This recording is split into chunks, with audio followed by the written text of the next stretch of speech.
you can find this on eBay, and I think they took it off of Amazon, but you know how those things go. Sometimes they might just pop out. We found a brand called like Ooh-ho. Woohoo. Ooh-ho. You-ho.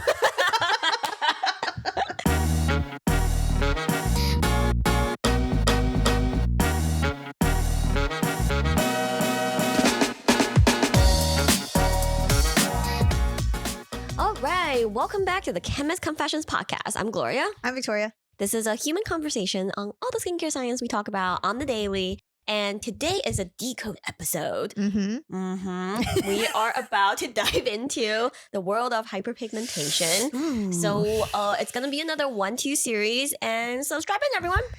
But before we get to that, let's start with some brand updates. Yep. Yeah.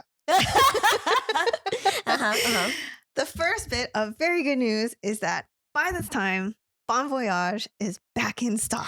Yay! Thank the Lord. I think earlier in the year, we're like, this shall not be a year where anything goes out of stock. Yeah, we lied, but this time it was for a short time. Very short, very short. But yes, so if you have been waiting to try out or replenish your Balm Voyage, it is finally back. And that's it. Yep. Check out the balm. And I think it's one of those products that I always thought when we were creating it, I thought it would be our internal favorite, but reception of a balm I wasn't so sure about.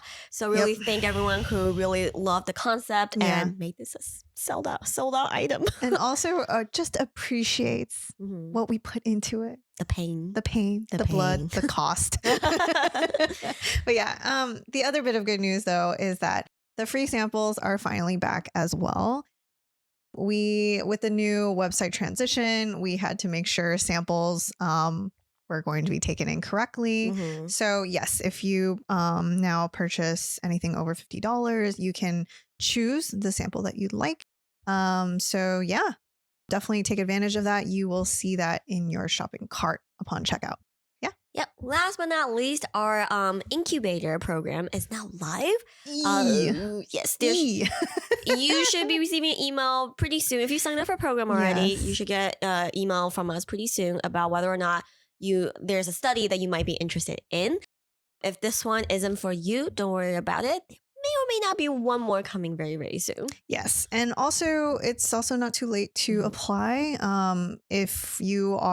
We are currently looking for those that really, I guess, feel like they have sensitive skin, maybe more congestion prone skin, hint, hint, nudge, nudge. Also, if you are a cleanser fanatic, we're looking in that realm. So if you are interested, we'd love to have you join. Please sign up. So that's it for the brand update.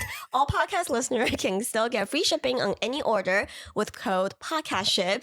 And yep, that's it. And let's dive into the news. All right, in the news, let's do it.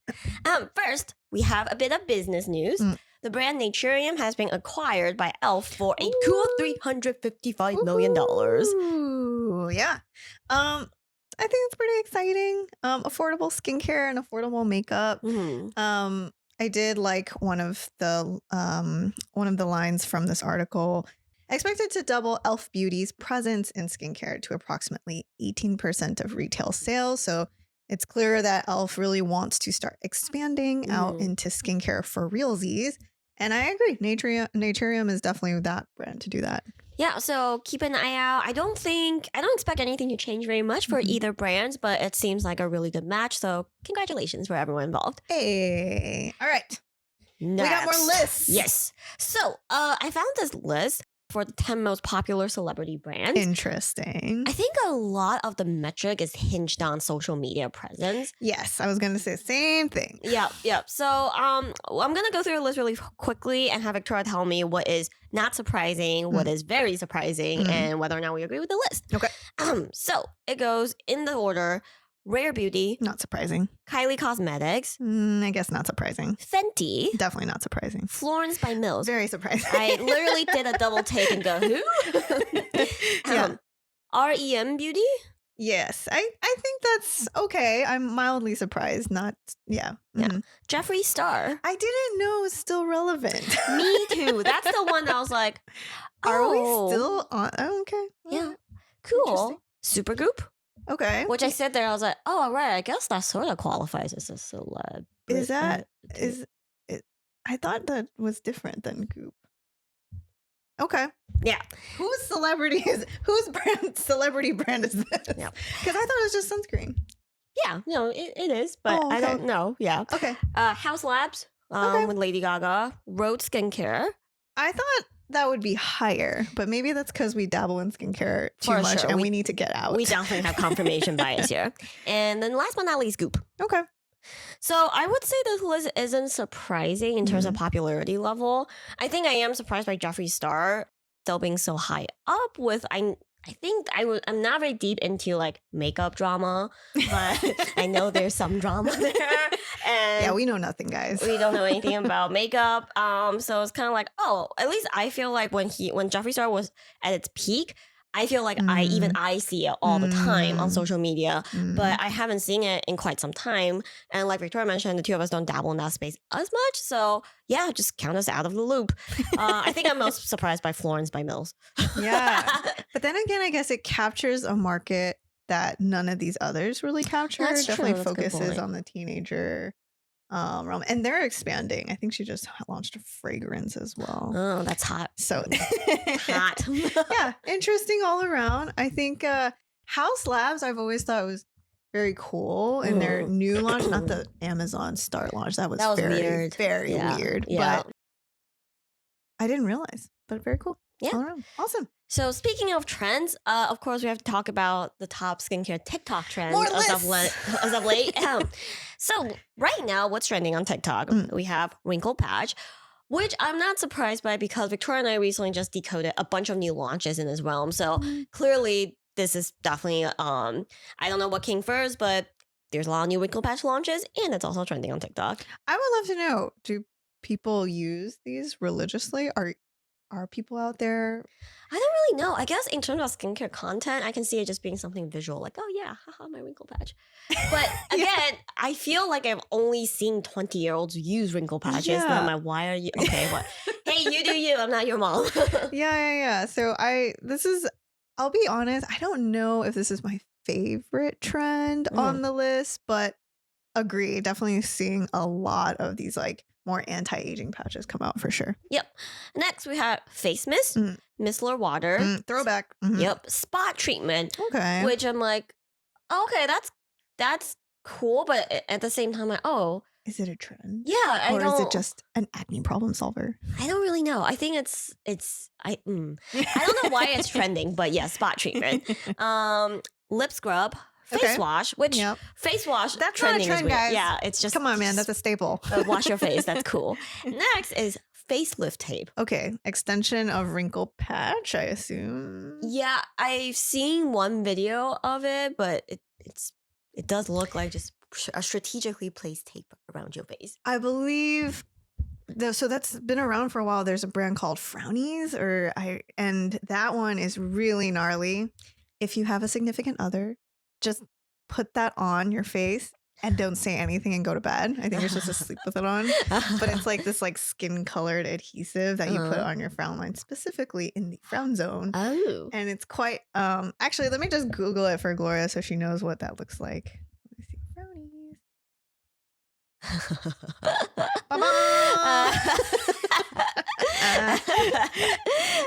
So that's been around. But it's back. Yep. Frownies is back. I will say every year I'm like, maybe I need Frownies. All right. Cool. Next we have skin cycling, which I think is generally speaking, is a good concept. I will say whatever skin cycle you're on, the goal is still to be consistent, right? So if you have a weekly regime or like your skincare plan out to the month, you still need to do it month after month to see the real benefits to this. For sure. I think that's my only problem with skin cycling is I think some people think of it as a trend and they kind of like it for a couple weeks and then it falls sideways and they're like, that didn't work for me. Or they change monthly, right? They have a whole yearly calendar of cycling. Yeah, so that's a little too much. No, Number 9 comes in. Number 9 is hyperpigmentation treatment, which is great because that's what we're talking about for this episode and the next.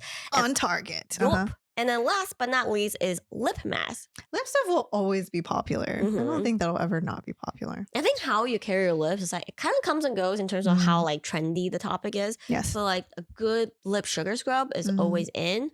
I feel like I could take better care of my lips. And every time I see both, the SPF lip care, man, like it's like I know everything about it.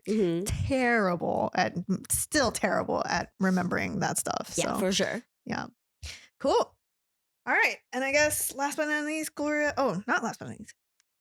found another article on snail mucin. So I guess we're talking about it again. Yeah, that is so trendy right now. But so CNN actually wrote an article on what is snail mucin. My goodness. And they talked a little bit about studies about how it's proven to be they said, and I quote, there's a lot of quotes in here that I think is like very interesting. There was a quote in here that says, Hippocrates, aka the father of medicine, was reportedly prescribing crushed snail for dermatologic issues as far back as 400 BC. I didn't know this, but okay. Allegedly, Hippocrates was onto something already at that point. And this article goes on to talk about what is snail mucin, what it does for you. And I will say what's interesting here is not necessarily the article itself. It did lead me to a study on snail mucin because we talk about this sometimes where we just don't really see all that many studies on it, especially for what's claimed for. But this one did lead me to a clinical that tested snail mucin at 2 very strange percentages. One at 8% and the next at 40%, which is a really big jump. Whimsy. Okay. Yes. And it did find that at both concentrations and the 40 being more effective, it was hydrating, general skin texture improved over time. So anyway, if you're on the market for snail mucin, definitely keep an eye out for really high concentrations. This is not something that if you want to try it out and get the benefits, not something that can be in there at a questionable percentage. How long did they use it for? I think it was like an 8-week study. Okay. Yeah. So that gives us a time frame of how long to see results a little bit. For sure.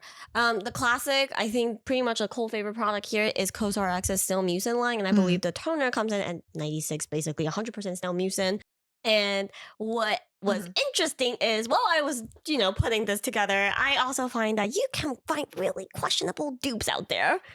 Yeah. So if you're on the market, counterfeit potential is very high. Yes. Okay. Pay really close attention to the actual brand name. You would think CosRx is CosRx, but we'll put this up here. You can find this on eBay, and I think they took it off of Amazon, but you know how those things go. Sometimes they might just pop out. We found a brand called like Ooho. Ooho. Ooho. God damn it, missed opportunity. It has those ridiculous Photoshop pictures. But you will see in the picture, and all I can say is it's the exact same font, color styling as the CosRx one. Maybe you shouldn't buy your skincare from eBay, but yes. Yeah, that's pretty blatant. It's pretty good. Yeah. So just keep an eye out for these things, and we would highly not recommend these things. Also, I would just like to add that I went down a recent rabbit hole on snail mucin, and I just want to say that sourcing is important. Yes. Yes. And I really think that Gloria is absolutely right that you need more. So, I think, I don't know. I feel like if you're trying to dabble in this realm, it's actually pretty confusing to know like which one you should buy.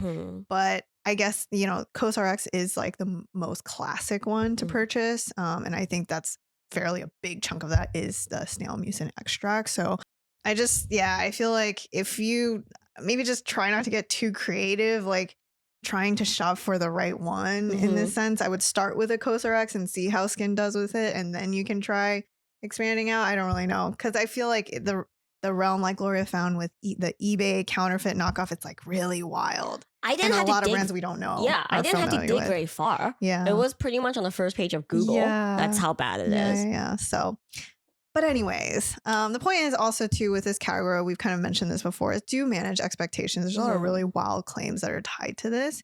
There are a few studies that more on the supplier end that do look at potential like scar healing, but it's like in terms of, very minor scarring. And it's very source dependent. So that's where there's so much confusion on what it can actually do for skin. So we'd like to remind everyone, remember, this is really kind of like a hydration with a mini plus of like other good actives within this like humectant kind of material. Yeah, exactly. Okay. Awesome. All right, last bit of news. There is a new launch, and let's just say the exfoliating toner. A couple years ago, we wrote a blog on breaking down exfoliating toner landscape, and we thought this article would just sit there forever and it will just chill there like a reference. And then the launches don't stop. There are so many like toners with AHAs and BHAs now, so we just everyone's got to get their AHA toner. Yep. Mario Badescu has launched, I think this is a relatively new toner with them. It's their hydrating glow toner with jojoba and PHA, and we have to do a quick decode. Interesting. All right. The ingredients go. Jojoba and PHA is a very random combination. Yeah, I don't know, man. It's like match. It's like roll the dice. It's like, I shall roll die PHA, and then roll another dice. Oh, yay, jojoba. Damn, beat out sweet almond oil. Thank the Lord. All right. So ingredients go: water, propane diol, glycerin, jojoba seed oil, sodium hyaluronate, palmitoyl tetrapeptide 10, hundreds crispus extract, cap triglyceride, gluconolactone, hydrogenated lecithin, tocopherol, which is vitamin E, yada yada yada. Okay, so more hydrating than glow. Yes. Or exfoliating. Yes. So this is a lightly milky serum toner with low amounts of lightweight oil. Propane diol and glycerin, which is in the second, third spot, are both hydrators. They're both humectants. And then you have a lightweight oil. Yeah, the PHA part, just take it with a grain of salt. It's hanging out. Dash. Yeah, it's hanging out there. Even though there is a study out there that showed that gluconolactone, even at 2%, can have some exfoliating benefits. Highly doubt this is at 2%. I would wager that it is not close to 2% here. So yeah, it's kind of along for the ride. Yeah. If you're using it as just kind of a moisturizing toner or something to give Prep your stuff, skin, maybe. a little bit extra something, that's fine. Just don't expect anything more than that. Definitely don't rely on this as your exfoliating toner. 100%. Good catch. Awesome. And that's it. All right. Hey, it's time for the decodes. Okay. I think these are pretty good. Yeah. I'm excited. To prep everyone for the very dense hyperpigmentation episode that's coming up, we decided to decode two kind of what I think is very representative types of formulas you'll find in this realm. Totally. So we're talking about Topicals Faded and Hyperskin's Brightening Serum. And these are what we would call kind of like a hodgepodge scenario. True. Throw the sink at it, like kind of scenarios. Yeah, and there's nothing wrong with this approach. And you'll see in the next episode that hyperpigmentation is something that does kind of require the kitchen sink. But ultimately, you'll still want the key ingredients to shine. First up is Topicals Faded. This one has niacinamide, tranexamic acid. If you go further down the list, you'll also see alpha-arbutin, kojic acid, dipomatate, glutathione, I see azelaic acid, licorice root extract, melatonin, phytic acid, allantoin, centella. Just your hot keyword in this realm. We'll put the Topicals image up. They literally have a little promo image with the product and all the actives it has, and it's like boom, kojic, boom, boom, boom, boom, boom. Centella, ingredient cloud. Yeah, it's literally an ingredient cloud.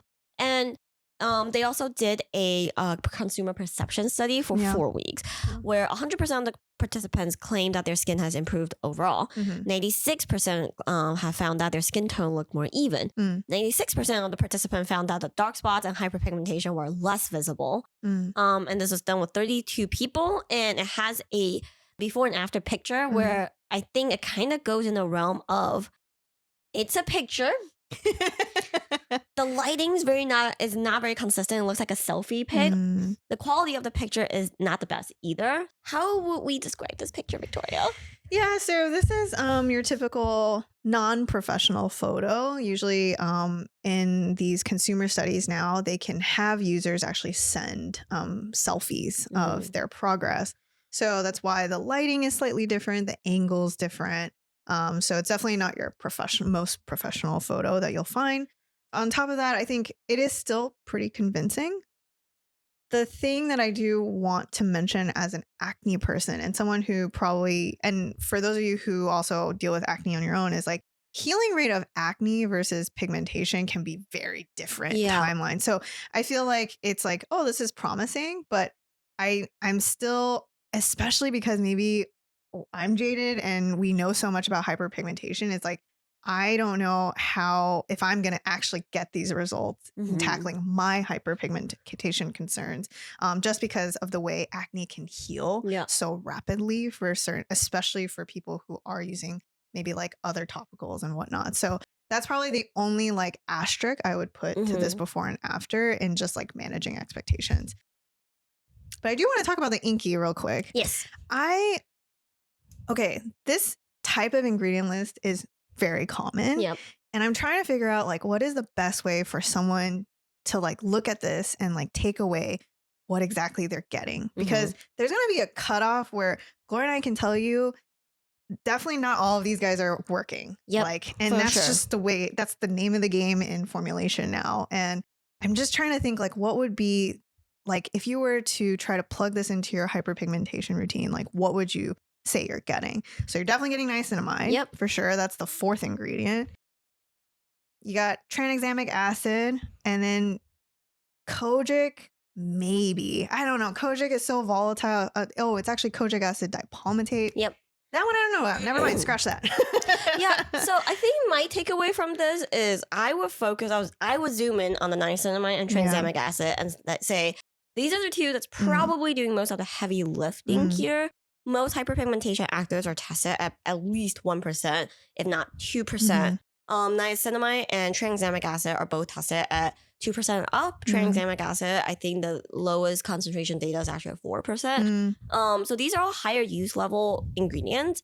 By the time you get down to the arbutin, the kojic acid dipalmitate, I'm like, is it still at 1% up? Yeah.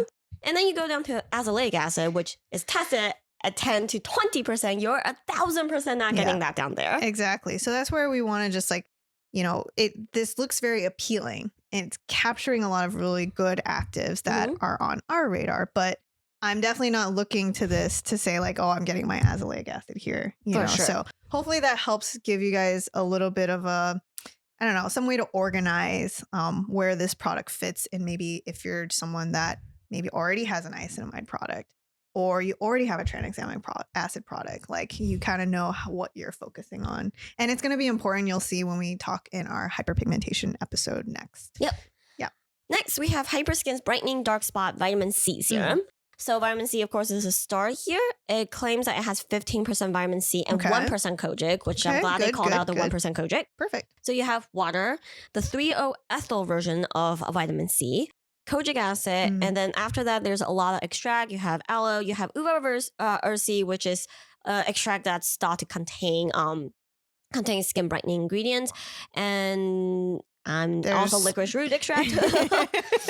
Hyaluronic acid. You see a lot of other plant extracts. So there's sal acid at the very bottom. Yeah, so we're really looking at the 3-O-ethyl sorbic acid and kojic acid to really carry this formula. Yeah. And I would say this one, kind of going back to our vitamin C derivative video, 3-O-ethyl isn't typically used at this high. Definitely patch test this before you proceed. Yes. It's, in terms of its brightening data, proprietary. Yeah, it's mysterious. It's not as well established as some of the other vitamin C. So if you're already using, say, a classic C ferulic, like a ascorbic acid product, this to me wouldn't replace that at all. For sure. Yeah, unless you never used vitamin C before and you want a little bit more of that brightening kick from the kojic acid, then this could be a good product for you. Yeah, I think this, for me, I would be more focused on the kojic acid part. I think that's a great piece. So, And all right, we got to talk about the before and after, because for me, I feel like I'm like, oh, I actually generally like this ingredient list. But then I look at the before and after, I'm like, God, why I wish I didn't see this before and after. Yeah, so Hyperskin didn't do a clinical, or at least I didn't see a consumer perception or a clinical on this product. Instead, they relied on user BNA pictures. Nothing wrong with using that, but the pictures they chose to use, to me, I'm like, I wish I wish this was instructed better. Yes. So it was the duration was 30 days of using the product, and the pictures is just starkly different. First of all, the skin tone looks like 2 degrees darker. It looks like this person might have gone into the sun within those 30 days, or one's taken outdoors, one's taken indoors. The lighting just isn't right. Yeah, it's so different that there's really not a lot of takeaway there. Yeah, exactly. It's like I feel like it actually detracts for me, and I don't actually find this one that helpful. It's just the nature of BNAs nowadays. I mean, we can tell you also being a brand as well as like BNAs are, it feels like everyone now needs to have their own BNA, and that means that the BNA realm is very wild. So this is definitely not like, it's just very common, but yes, I feel like it's not helpful. Yep. These two products also have a pretty stark price difference. Hyperskin is $58 for 30 ml. Topicals Faded is $38 for 50 ml. Yeah. So with all that information we just threw at you, I'm going to ask Victoria, which one would you use? Okay. I was just thinking about that. So I think, funny enough, I would still use Hyperskin. And I would actually, I would trial it and I would use this in conjunction with my vitamin C serum. I'm not replacing it. I would use this as a treatment just because I think the combo to me is a little bit more unique.